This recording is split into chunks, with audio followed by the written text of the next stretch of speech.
out of a building throwing up. Pretty much. So something about the immunological programming is the actual toxin, not any inherent property of the peanut itself. Sure. I don't think it's the peanut, but...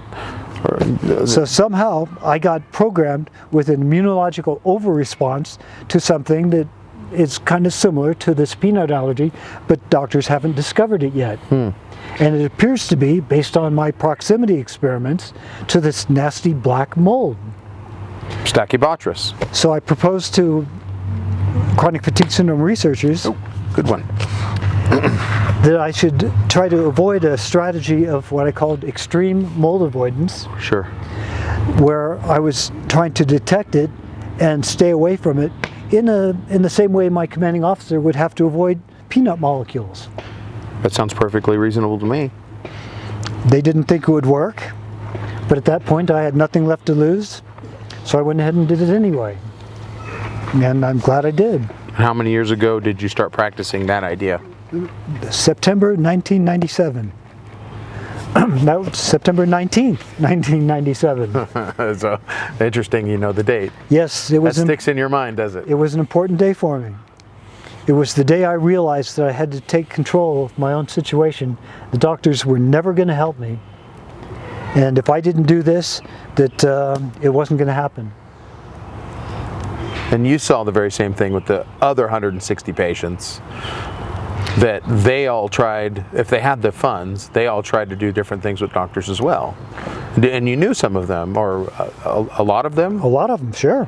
And so you got to see how they also tried to deal with the very same thing. And I'm sure they did it through lots of different ways. Yeah, and even if I didn't know them like personally on a first name basis, I kind of knew who they were, and I could tell whether they had any significant improvement, because not only would they return to a more normal appearing life, but everybody in town would be talking about it. Sure. Because we talked about whatever happened, good or bad. Because you're talking in the 1980s, what is the size of Incline Village or the area that you lived in? I mean, what are we talking in people? Yeah, like what, 8 or 10,000 people? So it's a very small town. Yeah.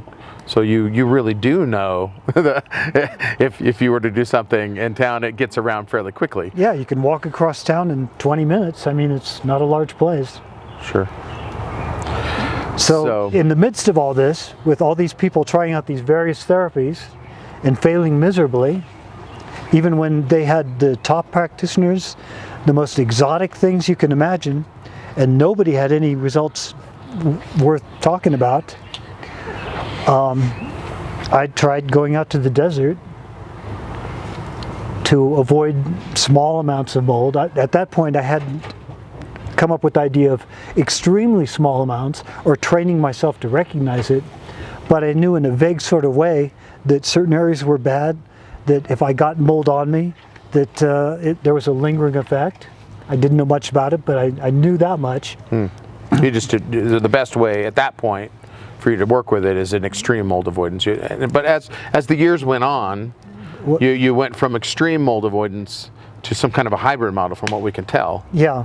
Where now it's different. But in the beginning, the only way you had to work with. All I knew was that there was something in town that really had a terrible effect on me. So the best way to try to find out about it was to get out of town and see what happened. And since it was a microbial emission of some kind, what better place to go than the desert? Right. Where you've got the least microbes. They're not going to live in the desert. Yeah, so that's what I did. I went out to the desert. I went out to Sand Mountain, Nevada, to a huge white sand dune, and the results were spectacular. So you noticed a massive difference. Massive. And so that was your first indicator that, hey, yeah, I was definitely onto something with this. something happened. Right. I need to figure this out. And Sand Mountain it's a bit of a drive for me, so I was looking for closer places, and I found out if I went to the desert just east of Carson City. About an hour and a half drive from here, is that right? Yeah. Yeah. For me, from Tahoe, that was probably about an hour's drive. Okay. But if I went out there on weekends, I could make a lot of progress. It really helped a lot. And it really helped in your daily life back in town. Yeah. So you're watching a form of healing happen. I was getting enough tolerance from my weekend visits that I could maintain a high level of function, even in a contaminated area. Sure. And also I knew to avoid some of the worst places, so that was helping too.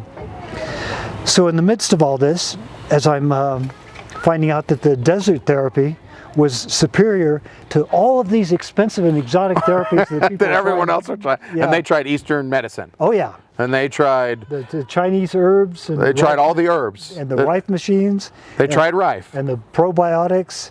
And okay, so trying to get your gut healthy. The idea, even back in the 1980s, was a healthy gut. We had 5 new health food stores open up in a very small town. Because there was that much demand. The local Rayleighs set aside an entire aisle to gluten-free products and probiotics and health food. An entire aisle. Interesting. It's like, back in the 80s. Yeah, my entire town went crazy. With eating healthy and supplements and... Sure, we all got Dr. William Crook's book, The Yeast Connection, and everybody tried to eat